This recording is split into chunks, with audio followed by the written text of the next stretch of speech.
guste, pero es un tema muy interesante que encontré en una carta muy difícil de estudiar, porque es una carta bastante difícil de estudiar, que es Primera a los Corintios.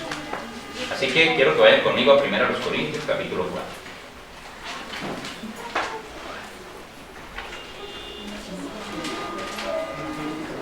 Hoy vamos a estudiar ese capítulo. Primera a los Corintios, capítulo 4, va a ser nuestro objeto de estudio en la mañana de hoy. El apóstol Pablo escribió esta carta a los Corintios probablemente del 54 al 57 después de Cristo para responderle a la iglesia de Corinto una serie de preguntas que le habían hecho a él. Le habían hecho llegar una serie de incógnitas, de preguntas que como iglesia tenían, y le preguntaron a él, que era el que sabía, bueno, ¿qué pasa con estas cosas? Así que Pablo había contestado, ya había hecho una carta previa a esta que no está en la escritura, en la Biblia, pero esta segunda carta o esta primera carta de Corintios y la segunda carta de Corintios quedan aquí registradas porque son palabra de Dios, porque en ellas está la inspiración bíblica, y entonces llega a nosotros y se hizo con ese propósito, responder algunas preguntas. Esta carta toca algunos temas muy importantes de la vida cristiana, de la naturaleza de la iglesia, y la iglesia de Corinto presentaba algunos problemas que cuando uno mira la carta los encuentra facilito. Presentaba problemas de división. Había una serie de divisiones ahí, de grupos. No, yo soy de este, yo soy de aquel. Había una serie de divisiones en esa iglesia. Habían roscas, pero unas roscas bien... No hacían lo posible por disimular, eran totalmente repelentes con los demás. No querían a los otros. Eran unas divisiones terribles que había inmoralidad en la iglesia. Había inmoralidad mayor incluso que la que había por fuera de la iglesia, que es algo bastante grave. Había idolatría. Había malas prácticas en la realización de la cena del Señor. Había un énfasis desmedido en los dones espirituales espectaculares.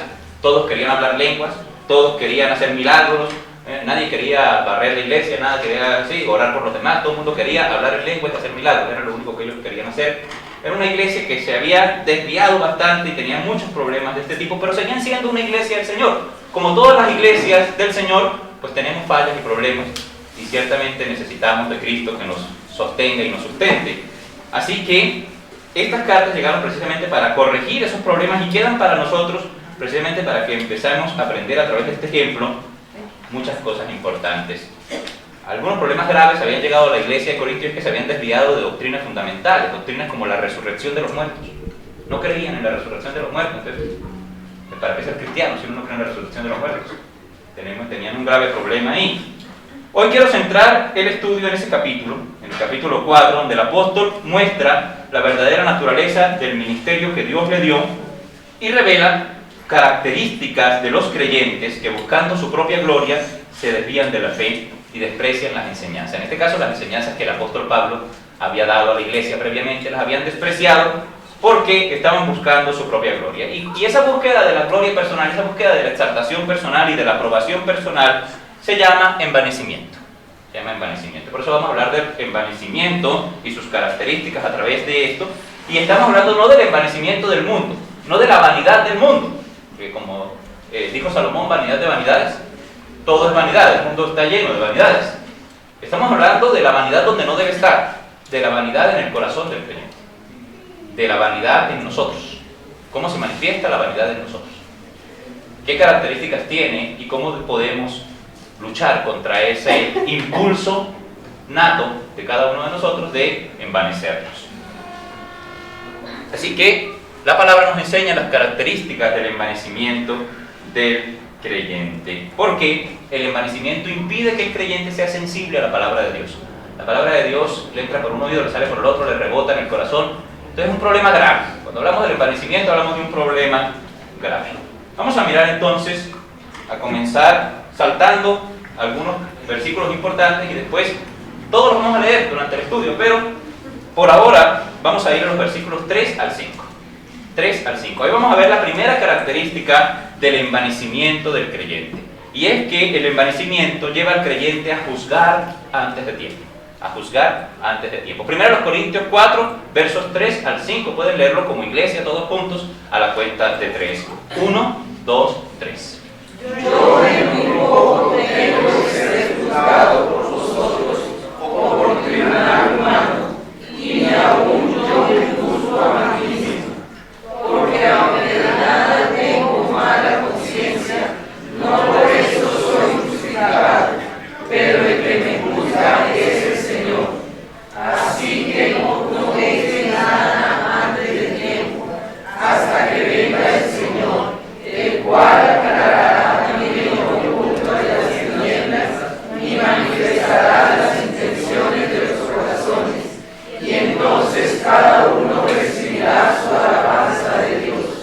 vamos a procurar mejorar la lectura, ¿listo? Porque a veces se nos tuerce.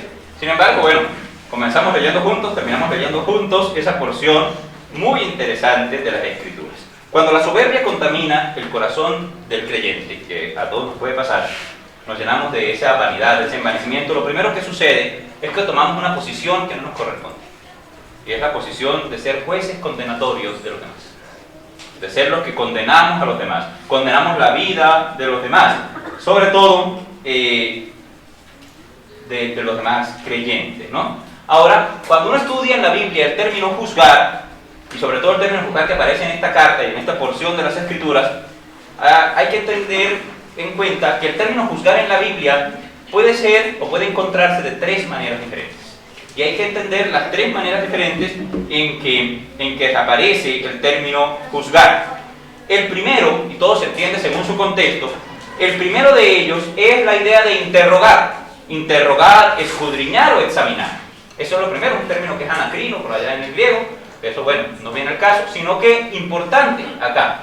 La primera manera en que aparece el término es examinar. Examinar, escudriñar, investigar. Eso aparece en la Biblia como juzgar. También aparece de una segunda manera, y es la idea de diferenciar, de hacer diferencia entre una cosa y otra, o de resolver un problema que se presenta, o de calificar algo como bueno o como malo.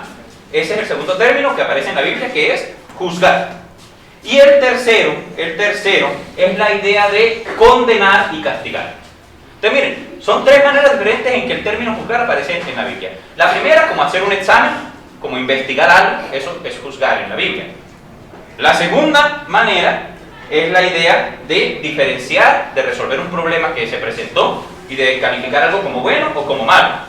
Y la tercera manera de que aparece juzgar en la Biblia es la idea de castigar, de condenar, de destruir. Esas son las tres maneras que aparece allí la idea de juzgar. Hay que hacer diferencia. ¿Por qué? Porque yo creo que a todos los que hemos leído las Escrituras hemos encontrado textos que dicen: no juzguéis para que no seáis juzgados. Y luego dice por allá: el espiritual juzga todas las cosas, pero él no es juzgado de nadie. ¿Verdad? ¿De qué? ¿Juzgamos o no juzgamos? ¿Qué vamos a hacer? Porque la Biblia dice una cosa u otra, parece una paradoja. Una paradoja, dos verdades, pero parece que hubiera una oposición en esas dos verdades. Pero no es una paradoja, es que todo se entiende en el término que está usando. Porque cuando el apóstol comienza a hablar de ser juzgado por la iglesia, allí dice: yo en muy poco tengo el ser juzgado por vosotros, hablando de la iglesia, o por tribunal humano, o ni aún yo me juzgo a mí mismo. Esos tres términos, juzgo, que hay ahí, están hablándonos de la primera manera de juzgar. O sea, de ser examinado, de ser investigado por otro. A eso está refiriendo allí ese término que dice: yo en poco tengo el ser juzgado. Ahí habla de eso. Es decir, el apóstol nos enseña la poca importancia que tiene la opinión pública sobre él. Aparece la canción esa de me vale todo, ¿no? No le importa lo que la gente juzgue o investigue sobre él. Eso lo tiene en poco cuidado, dice ahí. La calificación que la iglesia le diera a su servicio, o incluso lo poco que le valía su propia opinión acerca de sí mismo. Y la razón la da el mismo texto. Porque dice: porque aunque de nada tengo mala conciencia, ¿qué más? No por eso soy justificado. O sea, a mí no me justifica ni la opinión que tiene la iglesia sobre mí, ni la opinión que tiene el mundo sobre mí, ni siquiera la opinión que yo mismo tengo sobre mí. Y esto es importante porque a la opinión personal sobre uno mismo, el mundo le da mucha importancia, ¿verdad? Usted tiene que estar en paz consigo mismo. Lo importante es que usted se sienta bien consigo mismo. No, hermanos, porque eso no justifica, dice allí. Eso no vale de nada, eso no sirve de nada. No importa que yo me sienta muy bien con lo que estoy haciendo, porque si Dios no se siente bien con lo que yo estoy haciendo, así yo me sienta muy bien, estoy fregado. No importa mi propia opinión, no importa la opinión del mundo, incluso no importa lo que diga el colectivo de la iglesia. Hay algo que importa más, ¿verdad? Y entonces, esto es muy, muy importante. Ninguno le justificaba. La razón por la cual el envanecimiento toma fuerza dentro de nuestros corazones es porque comenzamos a darle importancia a los juicios que no justifican. Uno se vuelve vanidoso cuando le empieza a dar mucha importancia a los juicios que no justifican. ¿Cuáles son los juicios que no justifican? ¿Quién me los dice? Son tres. La iglesia, el mundo y el propio juicio. Esos tres juicios no justifican. Y cuando uno le da mucha importancia a esos tres juicios, uno se empieza a volver vanidoso. ¿Qué van a decir de mí? ¿Qué van a pensar de mí? ¿Qué cree la gente de mí? ¿O cómo me siento yo? ¿No? Y empieza a darle mucha importancia a los juicios que no justifican. ¿Qué piensa la gente? Recibo aprobación. Uno recibe aprobación, recibe halagos por la aparente buena conducta o por los resultados obtenidos con las acciones que uno hace. La opinión pública, hermanos, es buena, pero la opinión pública es totalmente subjetiva. Depende de lo que la gente puede ver, de lo que la gente puede ver. Y entonces la opinión pública es subjetiva y alimenta mi ego, alimenta mi soberbia, y entonces empiezo a creerme la mentira, que yo soy bueno. Empiezo a creerme la mentira que es que yo soy justo. O empiezo a creerme necesario. Hermano, ninguna de esas cosas somos nosotros. Ninguna de esas cosas somos nosotros. Qué peligrosa es la trampa de la opinión pública que no me permite ver la naturaleza de mi propio ser.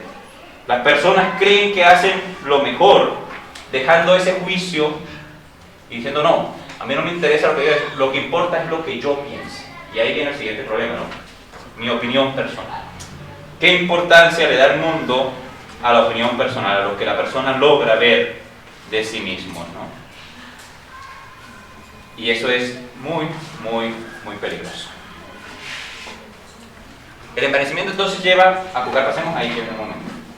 El juicio personal está nublado por el amor propio, hermanos, por el amor propio. Nosotros nos amamos mucho a nosotros mismos y entonces está nublado por el amor propio, por la tendencia a olvidar lo que hemos hecho mal mientras recordamos las cosas que hemos hecho bien. Nos convertimos en víctimas del mundo, empezamos a creer que es que yo he sido siempre la víctima porque yo siempre he sido bueno, yo todo lo he hecho bien, pero yo no sé por qué mi familia parece que no me quieren, yo no sé por qué es que no me quieren en este lugar, porque yo todo lo he hecho bien. Empezamos a creernos que somos los buenos del paseo, nos hacemos una película donde nosotros somos los buenos y nos convertimos en víctimas de un mundo injusto, supuestamente, y es fácil sentir que nosotros no tenemos nada malo, que nosotros no le debemos nada a nadie, que no tenemos mala conciencia. Incluso el apóstol Pablo dice allí, aunque de nada tengo mala conciencia, pues es que a mí esas cosas no me justifican. El hecho de que yo me sienta muy bien y que crea que soy bueno, eso no me justifica delante de Dios. Tal vez haya momentos en nuestra vida que, como la del apóstol Pablo, nosotros decimos eso. No, yo no le debo nada a nadie, yo nunca he hecho nada malo, yo he sido la víctima de mi historia, pero el texto bíblico nos asienta en la verdad y nos dice, no porque yo crea que no debo nada, no por eso soy justificado, no por eso estoy justificado. Eso es algo que las personas del mundo antiguo creían, que importaba la opinión del corazón.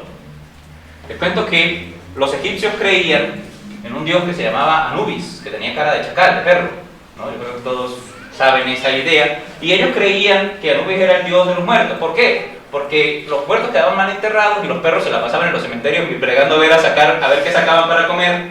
Entonces se creía que el dios de los muertos tenía cara de chacal, cara de perro, y por eso Anubis tiene cara de perro negro. Y entonces los egipcios creían que cuando se morían venía el dios Anubis, lo llevaban a un salón, al salón de Osiris, y allá Anubis venía y le sacaba el corazón a la persona, y en una balanza, no se imaginen una cosa sangrienta, no había sangre, simplemente le sacaba el corazón a la persona, y en una balanza ponía el corazón y del otro lado una pluma. Y entonces el difunto comenzaba una oración que ellos se aprendían, que decía a los 42 dioses en los que ellos creían, aquí me tenéis, yo los conozco, no he causado hambre, no he matado, no he maltratado. Y si su corazón lo acusaba, entonces, y se condenaba. Eran 42 pecados que recitaba y si los pasaba, se salvaba. Y si su corazón lo acusaba, perdía. La gente opinaba mucho, bueno, hay que sentirse en paz consigo mismo, decía la gente. Porque cuando nos juzgue Anubis, si no pasamos ese juicio, entonces vamos a ser condenados y nos va a comer a mí. A mí era un monstruo que era mitad cocodrilo y mitad hipopótamo. Ellos creían que ese se comía a los que no pasaban la prueba. Mitología.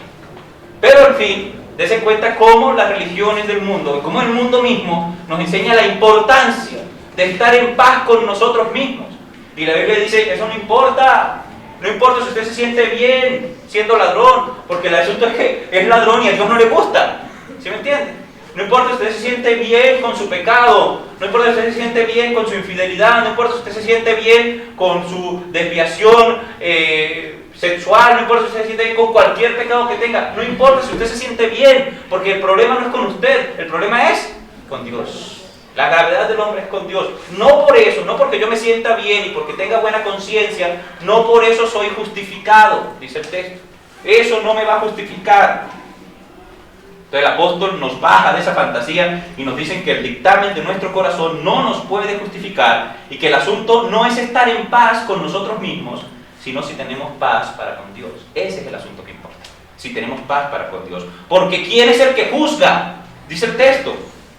Dice, así que no juzguéis nada antes de tiempo hasta que venga el Señor. Ahí dice quién es el juez. ¿Quién es el juez? El Señor. ¿Qué hará el Señor? El Señor si no se va a engañar, porque es que nosotros tenemos un corazón que la Biblia dictamina que es engañoso y perverso. Por eso la imagen que yo había puesto hoy, no pasamos para atrás. Pensé que había otro texto. La imagen que puse ahí era esa, porque nosotros somos así, el corazón de nosotros es así, como ese gato que se cree león. Así somos nosotros. Nosotros tenemos un corazón envanecido, que fácilmente se acuerda de todo lo bueno que hemos hecho. Si usted regaló 100 pesos, el corazón suyo se acuerda para decirle bien hecho. Pero lo que usted se robó, el corazón no se acuerda. ¿Sí? Del millón que se robó, no se acuerda. De los 100 que regaló, sí, pero del millón que robó, no. De ese no se acuerda el corazón. O sea, el corazón es un juez muy parcial. Él está muy inclinado a su favor. Es como ese espejo que lo muestra a usted más grande y más bueno de lo que es. Así es nuestro corazón de engañoso y de perverso y de peligroso. Entonces el envanecimiento, hermanos, el envanecimiento es precisamente eso, un juicio positivo que hacemos de nosotros mismos, pero un juicio positivo que hacemos antes de tiempo. Porque es que el texto está hablando del juicio que hacemos sobre nosotros mismos. El pasaje que estamos leyendo está hablando del juicio que hacemos de nosotros mismos. Dice, no, espérese a que venga el Señor. A mí no me importa el juicio de la iglesia, no me importa el juicio del mundo, no me importa el juicio que yo hago de mí mismo, porque ese no me justifica. Mejor no juzguemos las cosas antes de tiempo y esperemos a que venga el Señor. ¿Qué va a hacer el Señor según el pasaje? Dice, el cual ¿qué? Aclarará. Aclarará también lo oculto de las tinieblas. O sea, ese sí va a sacar allá todo lo que hay realmente en nuestra vida. Ese sí, lo que usted no se acuerda, lo que su corazón no le recuerda y no le acusa. Hermanos, si nuestra conciencia y nuestro corazón no nos acusa, mayor que ella es Dios, dice la Biblia. Con esas palabras lo dice la Biblia. Para que aprendamos a confiar mejor en el juicio de Dios. ¿Qué dice? Que manifestará también las intenciones del corazón. Uno a veces es tan de buenas que uno hace las cosas con mala intención y queda bien. ¿Verdad? Le dice las cosas a otro nada más por herirlo. Y la otra persona termina, ay, yo sí te agradezco que vos sí me dijiste la verdad. Y uno, ay, sí te hice el favor. Mentira, la intención del corazón era hacerle daño al otro. Pero quedó bien.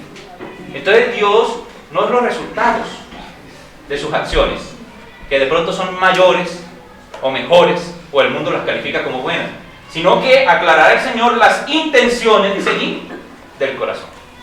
¿Con qué intención se hicieron las cosas? Y entonces ahí en ese momento sí habrá un juicio justo. Ahí en ese momento cada uno recibirá, dice allí, su alabanza, no del mundo, no de la iglesia, no de sí mismo, sino que recibirá su alabanza, la que importa, la única que importa, la alabanza de Dios. Es Dios quien hará ese juicio, la única alabanza que tiene valor. El envanecimiento, recuerde eso, es un juicio positivo que hacemos de nosotros mismos antes de tiempo, celebrando nuestra justicia antes de haber cruzado la meta. Y me recuerda a una liebre que iba compitiendo con una tortuga. Y estaba tan sobrada y tan confiada que por ahí le cogió un sueñito y dijo, está bien, no me alcanza, y se echó a dormir. ¿Verdad? Hizo un juicio positivo, dijo, ya la tengo ganada. Y sin haber cruzado la meta, se echó a dormir y se quedó dormida. Todos conocemos esa historia, una historia de niños, una fábula, pero sigue siendo tan real, porque es que el conejo, nosotros no somos la tortuga, hermanos. Nosotros somos el conejo. El conejo que confiado de su propia justicia, de su propio bien, de ser el bueno de la película, se echa a dormir. y no se analiza realmente, y no analiza qué tan perverso es nuestro corazón, qué tan inclinados al pecado vivimos cada día. Ahora, hermanos, para volver a hablar, ya terminando el punto este ahí, pero dándoles una aclaración, como forma general de interpretar los muchos textos que nos hablan de juzgar y no juzgar en la Biblia, que usted se los va a encontrar, y es bueno aclarar eso de una vez, cómo usted interpreta los juicios que le dicen que no juzguen y los juicios que le dicen que sí juzguen. Todo es por el contexto. Por ejemplo, Mateo 7, versículos 1 y 2. Dice, bueno, no juzguen, no juzguen, tenga cuidado con juzgar. Pero primero los Corintios 2:15 nos dice, sí juzgue, tiene que hacerlo. Va a juzgar hasta los ángeles, dice allí. Entonces, hay textos, o primero los Corintios capítulo 6, versos 1 al 6, nos habla de juzgar también y que tenemos que hacerlo. Entonces, básicamente, cuando la Biblia nos llama a juzgar, nos habla a discernir y a calificar moralmente y a resolver los problemas que se presentan dentro de la iglesia. A eso nos llama la Biblia, es decir, a seguir calificando la conducta del mundo como buena o como mala, a seguir denunciando el pecado. Eso es el juicio que Dios nos llama a hacer. Que si usted le pregunta a una persona, ¿eso que estoy haciendo está bien? Usted no va a decir, ay, no, yo no puedo juzgar. No, usted va a decir, no, Dios dice que eso está mal. Esa es su labor de juzgar. Usted lo tiene que hacer porque Dios le manda. Igualmente la Biblia dice, ¿por qué van a juicio en los tribunales humanos? No hay quien juzgue dentro de la iglesia. Quiere decir, cuando haya problemas entre creyentes, vengan y preséntense ante el líder de la iglesia y juzguen entre ustedes para que no den mal testimonio al mundo. A eso se habla de juzgar, de resolver los problemas acá. Pero cuando la Biblia nos llama de no juzgar y que le dejemos el juicio a Dios, está hablando del castigo, la ejecución y la condenación. Entendiendo ese principio fundamental, usted cuando encuentre usted un texto que le llama a juzgar, usted sabe a qué se está refiriendo. Y cuando le diga el texto, vea, no juzgue, usted también sabe a qué se está refiriendo. ¿Todos van conmigo? Y el que no, pues va perdido. Bueno, entonces sigamos.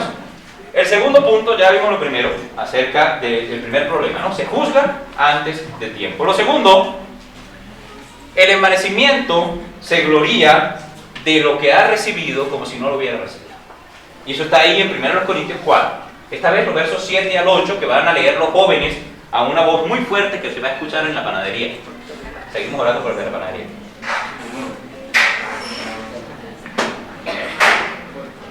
1 Corintios 4, versos 7 al 8. ¿Listos? 1, 2, 3. Porque ¿quién te distingue o quién tienes que no hayas recibido? Y si lo recibiste, ¿por qué te glorías como si no lo hubieras recibido? Ya estáis saciados, ya estáis ricos, sin nosotros reináis. Y ojalá reinases para que nosotros reinásemos también juntamente con vosotros. Muy bien, ahí tenemos el segundo problema. El envanecimiento hace que nos envanezcamos, que nos enorgullezcamos de algo que no es nuestro y que lo recibimos de gratis. Está refiriendo a la salvación. El creyente no es más que el pecador del mundo en absolutamente nada, a excepción del hecho de que Dios le regaló la redención y la vida eterna y la fe. Esa es la única diferencia. Por eso la Biblia dice que Dios tenía potestad para hacer de la misma masa un vaso de honra y uno de deshonra. Ese término de la misma masa nos está diciendo, vea, usted no es absolutamente nada superior al pecador. Sin importar cuál sea el pecado que el pecador ejecute. Sin importar cuál sea la práctica pecaminosa del pecador en el mundo, el creyente no es superior absolutamente en nada a él porque es hecho de la misma masa. Y la diferencia está en que recibió algo. ¿Y sabe a qué me recuerda? Bueno, es un don espiritual, una realidad espiritual. El creyente, todo lo que constituye la posición espiritual del creyente como hijo de Dios, todo, absolutamente todo lo que constituye la salvación, es un regalo de Dios. Todo es un regalo de Dios y uno no se puede enorgullecer de un regalo. Usted no se ganó, usted no hizo nada para ganarse, no se puede enorgullecer. No se puede estar orgulloso de lo que uno no consiguió con sus propias capacidades. La actitud de un creyente envanecido, de un creyente soberbio, orgulloso, por la posición que tiene en Cristo, es parecida a la del hijo del millonario, que se jacta, ¿no? Y se enorgullece de que va ahí con su Lamborghini, ¿verdad? Que él no trabajó, al que él no le echa gasolina, que él ni siquiera lava y que él nada más se monta y lo mueve. Y uno lo mira y no se envanecido, vanidoso, porque él no hizo absolutamente nada para ganarse eso. Así. Así es el creyente que se jacta de lo que ha recibido espiritualmente, porque es lo mismo. ¿Sí? Muchos creyentes pues tienen esa tendencia tan peligrosa a enorgullecerse, ¿no? A enorgullecerse. Efesios capítulo 2, ahora sí, versos 8 y 9, no está. Pero ustedes se lo saben. Efesios capítulo 2, versos 8. ¿Sí se lo saben? Al 10. Sí. A ver, de memoria. Porque por gracia sois salvos por medio de la fe, y esto no de vosotros, pues es don de Dios, no por obras, para que nadie se gloríe. Porque somos hechura suya, creados en Cristo Jesús para buenas obras, las cuales Dios preparó de antemano para que las tuviésemos en ellas. Dios, en su propósito de exaltar su gloria, de exaltar su misericordia por la eternidad, es decir, como dice la Biblia, para alabanza de la gloria de su gracia, porque esa es la palabra que usa la Biblia, privó de las obras humanas la salvación.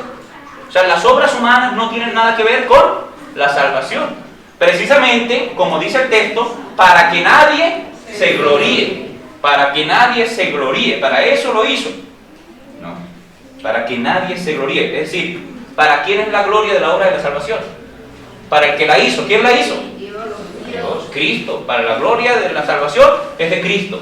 Él la ejecutó. Él la hizo completamente. Y eso es algo muy, muy importante. ¿Saben qué es muy importante?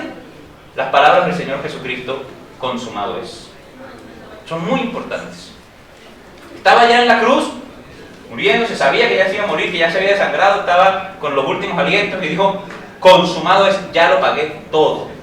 Nadie me puede ayudar a pagar esto porque ya lo pagué todo. Eso es lo que quiere decir consumado es. La obra de la salvación está consumada, está terminada. No hay nada que añadirle, no hay nada que hacer para completarla. Ya fue hecha completamente por Cristo. Esa es la gloria, es para Cristo. Ese es el diseño de Dios para la vida del creyente.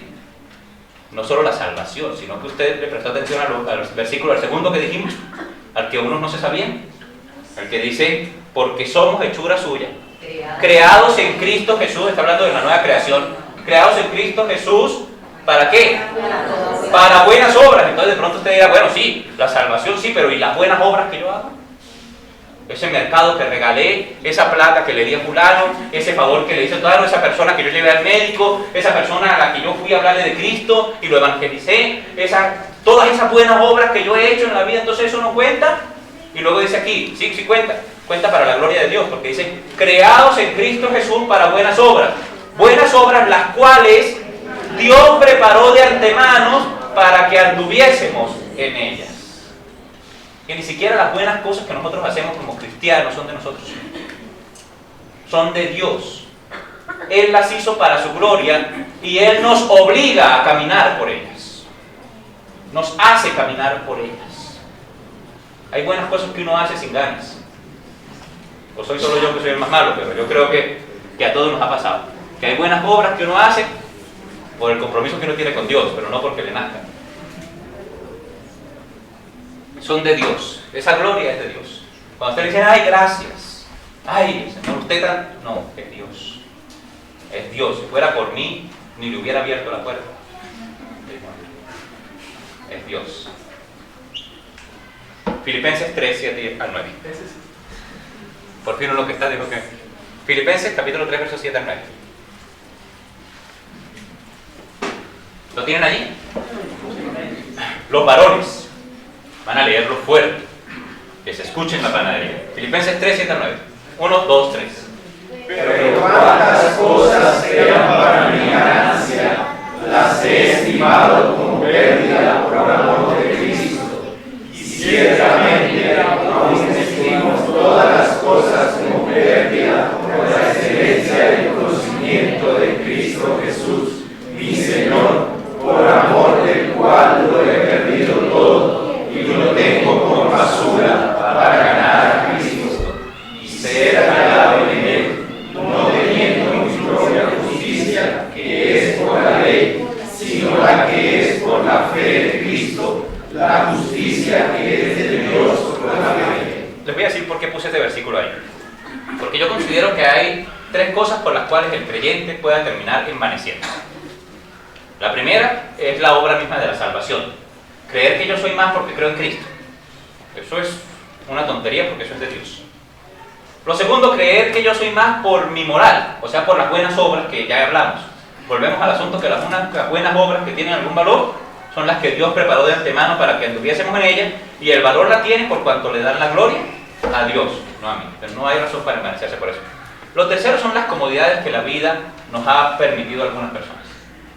Que tenemos algunas comodidades, algunas propiedades, algunos privilegios, algunos beneficios, algunas buenas condiciones físicas, algunos tienen buenas condiciones físicas, bueno, lo que sea que tenga, lo que sea que el Señor le haya dado, de pronto usted se puede envanecer por eso.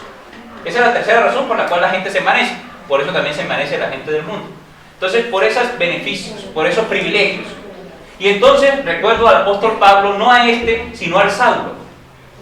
A Saulo, el que estaba allá a los pies de los grandes maestros, ese que estaba listo para entrar al Sanedrín, ese que era un hombre súper ilustrado, que tenía sus privilegios materiales, ese hombre lo recuerdo. Y luego vengo aquí y veo que dice: cuantas cosas eran para mi ganancia, las he estimado como pérdida por amor de Cristo. Y no solamente pérdida, sino que sigue diciendo: ciertamente aún, o sea, con todo y que he dejado esas cosas atrás, todavía estimo todas las cosas como pérdida por la excelencia del conocimiento de Cristo, mi Señor, por amor del cual lo he perdido todo y lo tengo por tesoro. Ah, no, dice allí, lo tengo por basura. En comparación a lo que Cristo ha hecho por nosotros, todo lo que materialmente tenemos en este mundo es basura. Y si lo que tenemos materialmente en este mundo no repercute en la gloria de Dios, es más basura. Es más basura. Sea reciclador. Coja esa basura y conviértalo en la gloria de Dios. Si el Señor le dio un vehículo, eso estábamos hablando porque nosotros hablamos todo el rato afuera, yo sé que ustedes dirán: este pastor Garra todo el rato afuera. Pero eso hablábamos que cuando yo llegué habían 3 o 4 carros aquí en la iglesia. Ahora no hay donde parquearlos. Y el Señor les regaló carros a muchos de ustedes. Si ese carro no repercute en la gloria de Dios en algún momento, no sirve para hacerle un favor a alguien, para que una persona conozca a Cristo a través de usted, entonces eso es basura. Entonces en eso tiene que convertir, ¿verdad? Si la casa que Dios le dio, no está abierta las puertas de esa casa para nadie, sino para usted, para su egoísmo, y para acumular cosas, y para guardar allá, y para adornar, y para meterle plata, y para botar y enterrar plata allá en estuco y todo lo que le echamos a las paredes, pinturas y todo eso. Eso es basura. Pero si esa puerta está abierta para el que necesita, para recibir al hermano que viaja, para el que viene buscando un lugar, para el que tiene que llevar al familiar al hospital, para esas cosas, entonces ya esa basura tiene algo de valor, porque es para la gloria de Dios. Si esa ropa cara que usted compró no termina sobre los hombros de alguien que tiene frío y que está necesitado y que no tiene que ponerse, entonces esa ropa es basura. Pero si termina cubriendo la desnudez de alguien, entonces esa basura empieza a tener algún valor. Seamos recicladores, en ese sentido seamos recicladores. Que lo que Dios nos ha dado, que esas cosas que son basura, repercutan en la gloria del Señor. Qué importante ser hallado por Cristo, no teniendo nuestra propia justicia, la que es de las obras, del orgullo, de la vanidad humana, sino la justicia que es de la fe en Cristo Jesús. Entonces, recordar que somos los beneficiarios y no los benefactores de nuestra salvación ayuda al creyente a mantenerse cuerdo, a evitar el orgullo, a pensar humildemente de sí mismos. Seguimos. Tercero, la vanidad se manifiesta en el creyente en que empieza a pensar más allá de lo que está escrito. Y volvemos a 1 Corintios 4, ahora el versículo 6, lo leemos todos juntos. 1 Corintios 4, 6 a la cuenta de 3. 1, 2, 3. Pero esto, hermanos, lo he presentado como ejemplo en mí y en Apolos por amor de vosotros, para que vosotros aprendáis a no pensar más de lo que está escrito, no sea que por causa de uno os envanezcáis unos contra otros. Muy bien. usted lee el libro completo, y eso hay que hacerlo para poder mirar el pasaje, usted se encuentra que en el capítulo anterior está hablando del papel que se tiene de ser siervos. Y cada uno de los líderes de la iglesia es un siervo, dice allí. Unos siembran, otros recogen, otros riegan el campo, pero dice el apóstol Pablo, el crecimiento lo da Dios. Eso lo hemos leído muchas veces, ¿verdad? El crecimiento lo da Dios. O sea, la gloria no es del que pone la semilla, ni del que la riega, sino del que hizo crecer la semilla. De esa es la gloria. Entonces la gloria es de Dios. Eso lo está explicando a él, está en 1 Corintios 3:6, usted lo puede revisar allí. Pero la razón, él dice, ¿sí? Pablo hizo esto, Apolo hizo esto, y por allá atrás dice, unos dicen que son de Pablo, otros dicen que son de Apolo, otros dicen que son de Cefas, hablando de las divisiones que se presentaban en la iglesia. Dice, no, otros más orgullosos dicen, no, yo soy de Cristo, a mí no me manda ninguno, ¿no? Todos tenían esa tendencia a la división y él empieza a poner como ejemplo, pero él dice, no voy a nombrar a la gente que realmente está causando la división, voy a nombrar a Apolo, que es amigo mío, y a nombrarme a mí y a Pedro.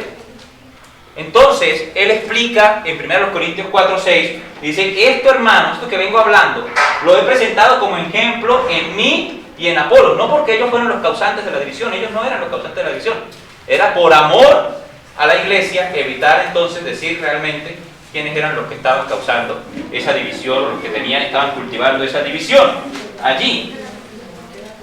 Entre Pablo, Apolos y Cefas no existía ninguna división, porque todos estaban subordinados a las Sagradas Escrituras.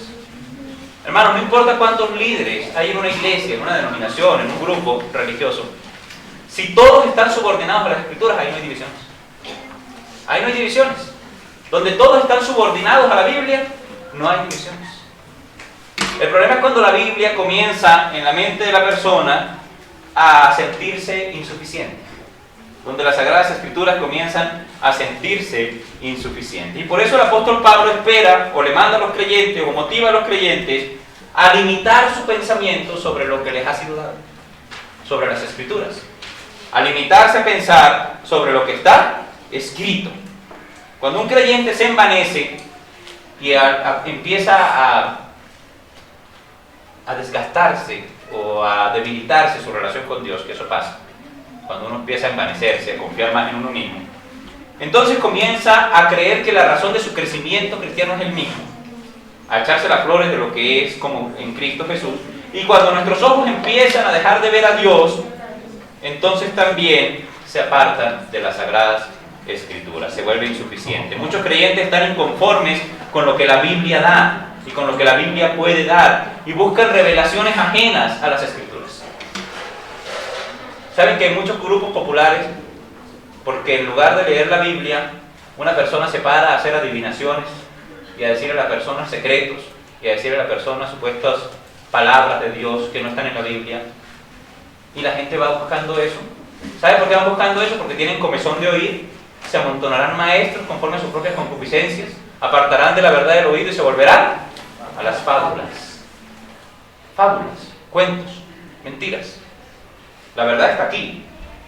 Lo que no esté aquí, no lo aceptamos como verdad. La verdad está aquí. Solo lo que es conforme a lo que dicen las Escrituras es verdad. El espíritu del profeta debe estar sujeto a la profecía. En otras palabras, el que dice ser profeta debe decir lo que está aquí. Y si no dice lo que está aquí, entonces es falso profeta. Es así de sencillo. ¿Qué dice 2 Timoteo 3, 16 a 17? ¿Será que es suficiente la Biblia? ¿Será que necesitamos algo más? ¿Será que necesitamos un adivino? ¿Necesitamos un profeta del nuevo mundo? ¿O necesitamos complementar esto con un libro de sociología, de psicología o de otra cosa para modernizarnos? ¿Qué dice la Biblia acerca de ella misma? ¿Qué testimonio da de su capacidad? 1 Timoteo 3, 16 y 17 lo van a leer las mujeres. Los hombres leyeron bien. Vamos a ver las mujeres, cómo se portan. ¿Listo? Vamos a ver esa unidad en lectura. 2 Timoteo 3, 16 y 17, la cuenta de 3, 1, 2, 3. Toda la Escritura es inspirada por Dios y útil para enseñar, para redarguir, para corregir, para instruir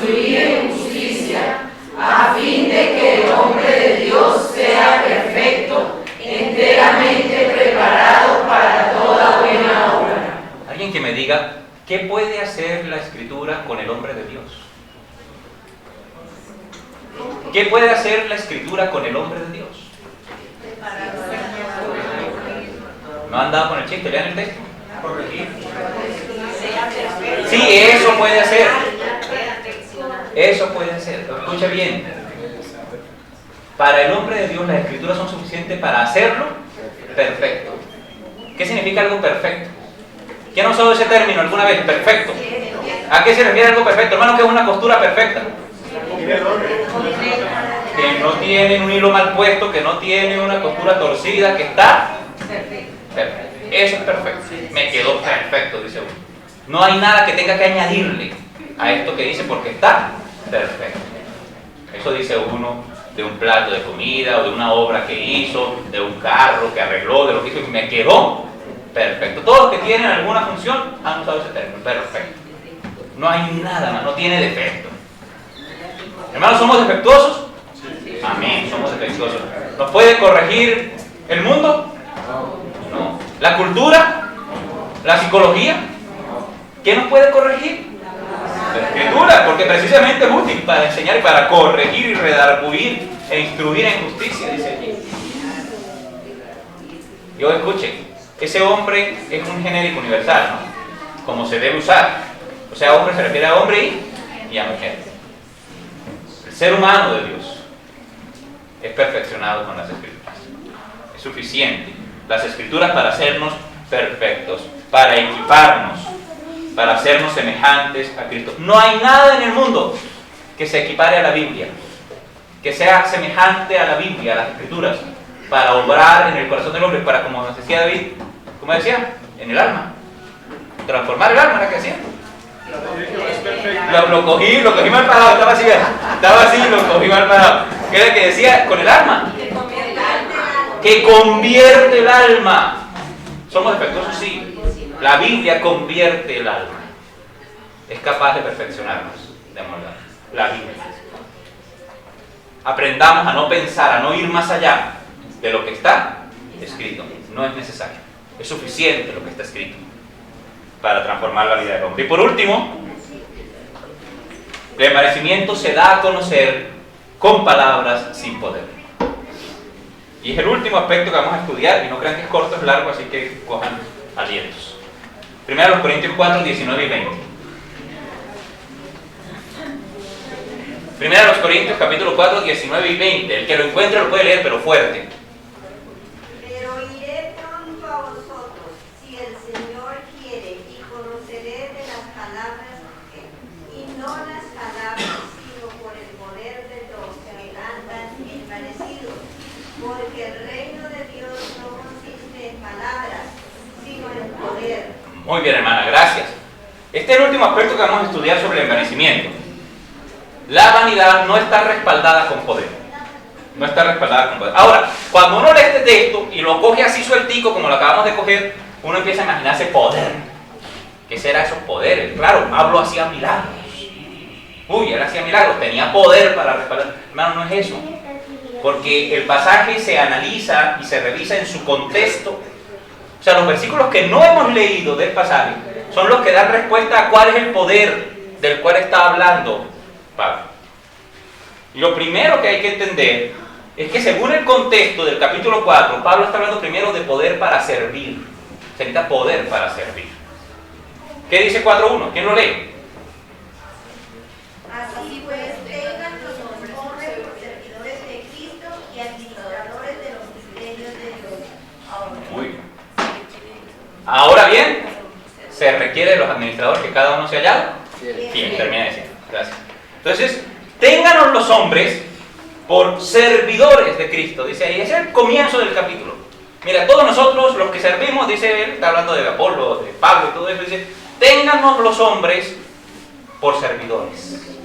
Ténganos por sirvientes, para usar un término más de ahora. Ténganos por sirvientes. Somos sirvientes. Somos administradores. ¿Sabe qué es el administrador? El que cuida algo que no es de él. Está ahí cuidando, sí, la finca y todo eso. Es el administrador de un bien ajeno. Administrador de los misterios de Dios. Servir implica anular la voluntad propia para someterse a un amo. A eso significa. servir a Cristo siempre llevará a ir contra el deseo de nuestra carne, contra el egoísmo natural y sujetarnos a la voluntad y a la opinión de Dios. Y se necesita más poder para servir que para gobernar. Se necesita más poder para servir voluntariamente que para gobernar. Servir voluntariamente, como Dios nos manda, ¿no? No servir doblegado, porque eso pues no tiene nada que ver con el poder. Pero sujetar mi voluntad, doblegar mi voluntad a Dios, requiere poder. Poder de Dios. Capacidad de Dios para hacerlo. Se requiere más poder para servir, porque miren, que para gobernar. Porque gobernar requiere dominar a otros. Pero servir requiere dominarme a mí mismo. Por eso se necesita más poder para servir. Se necesita también poder para sufrir. Y es que el contexto es muy duro. Pero cuando usted lee el capítulo 4 se da cuenta que Pablo está hablando de su capacidad de sufrir por Cristo. 1 Corintios 4, versos 9 al 13. Van a leerlo alternadamente. 1 Corintios 4, 9 al 13. 9, 10, 11, 12 y 13. ¿Listo?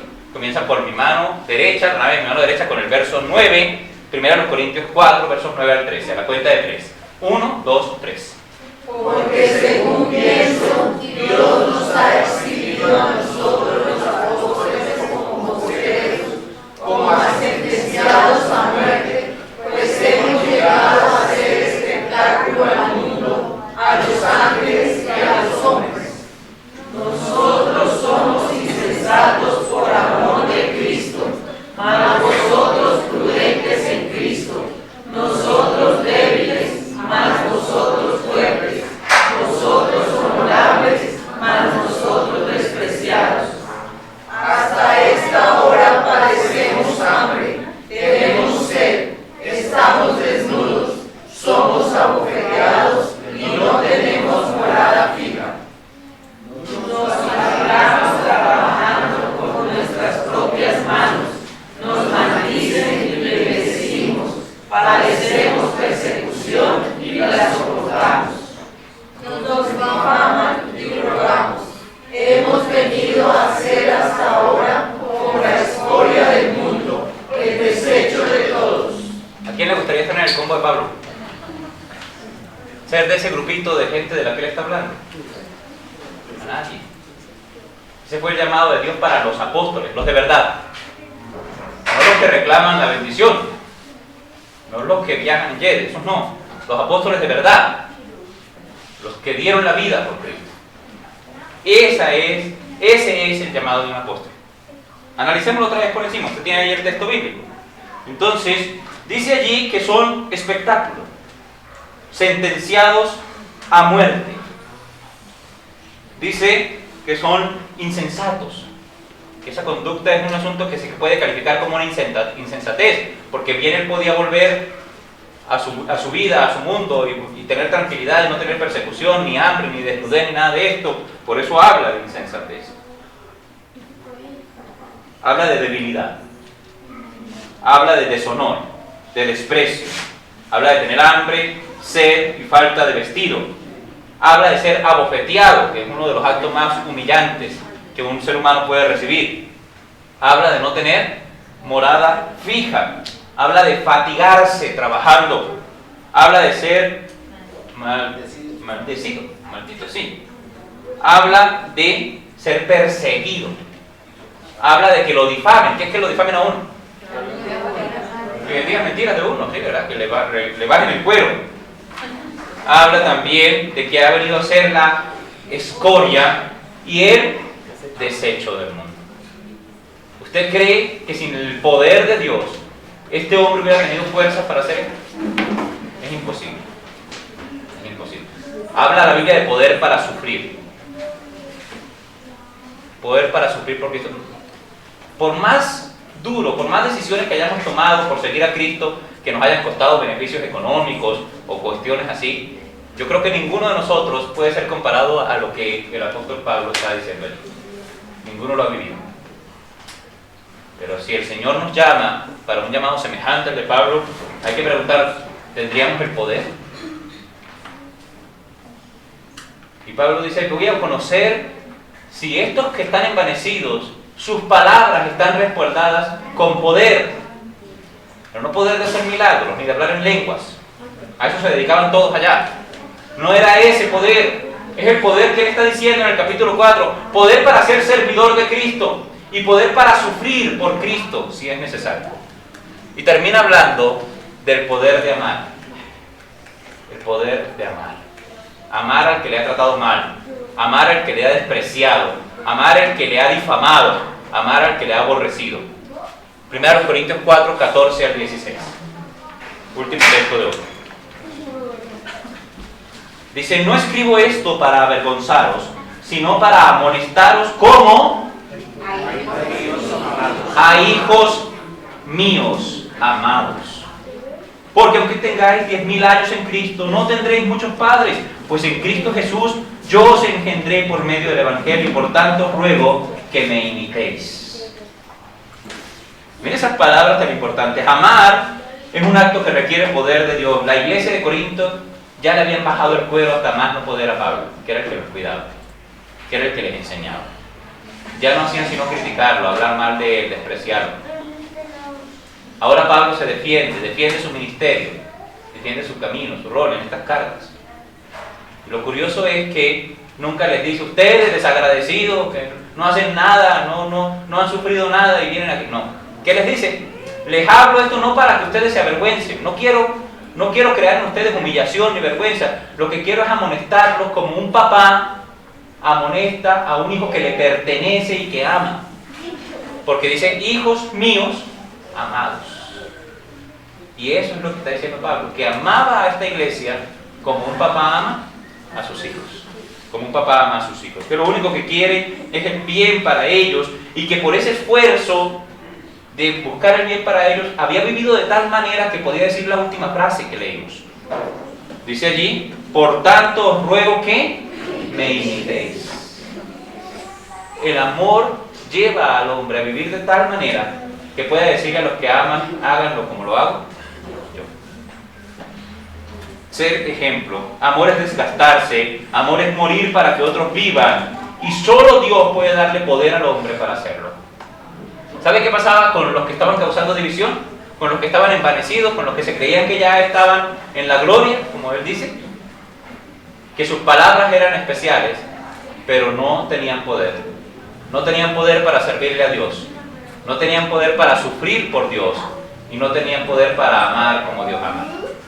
Porque ese es el poder que debemos buscar, hermanos. No seamos insensatos. La iglesia de Corinto vivía hablando en lenguas. La iglesia de Corinto vivía expulsando demonios. La iglesia de Corinto vivía haciendo todo este show. Y dentro estaban podridos por su propia vanidad y por las propias divisiones. El poder que necesitamos como iglesia no es el poder de hablar muchas lenguas. Si quiere hablar muchas lenguas, vaya a estudiar. No es eso. El poder que necesitamos como iglesia es el poder de servir, el poder de amar, es el poder de sufrir por Cristo. Porque ese es el camino al que Dios nos ha llamado a todos nosotros. Y ya concluimos hoy. El envanecimiento llega al creyente primero por juzgarse positivamente antes de tiempo. Es Dios el que va a hacer juicio sobre nosotros y las intenciones de nuestro corazón. Segundo, por enorgullecerse de lo que ha recibido por gracia. Nosotros todo lo que hemos recibido es por gracia de Dios. Y tercero, por menospreciar la autoridad de las Sagradas Escrituras. Y por último, por confiar más en las palabras que en el poder que Dios da para servir, sufrir y amar. Es que el Señor nos ayude a mirar si hay envanecimiento. Todos tenemos esa tendencia, todos. El Señor nos ayude a corregir eso y a humillarnos delante de Él y amar. Amarnos primero como iglesia y amar al prójimo como Dios nos manda. Bueno, soberano Señor, gracias por tu iglesia, gracias por tu palabra, gracias por la disposición de los hermanos y amigos presentes para escuchar las Sagradas Escrituras. Yo te ruego, Señor, que nos guíes en la verdad, en el amor, en la fe y sobre todo que nos dejes el poder que necesitamos para servir, para sufrir si es necesario por ti y para amar a los demás como tú nos mandas. Rogamos, Señor, por esta iglesia. Sabemos que hemos caído en vanidades muchas veces, que hemos alimentado nuestro ego muchas veces, que nuestra boca ha servido para difamar y para calumniar y para criticar muchas veces más que para edificar a la iglesia. Que nuestras manos han hecho obras que no te agradan, que nuestros pies han caminado hacia las tinieblas. Pero tú eres nuestra luz y también eres nuestro Padre. Tú nos corriges, nos exhortas, nos guías. Pedimos, Señor, que todo envanecimiento que esté gestándose o que haya crecido en nuestro corazón, tú lo arranques de raíz. Y que nos permitas, como el apóstol Pablo enseñó, Señor, a vivir para ti, a abandonar ese ego, a abandonar ese juicio previo y abandonar toda esa soberbia que tal vez en algún momento hemos cultivado. Guíanos a sufrir y a vivir para ti. Bendito sea tu nombre. Amén. Gracias.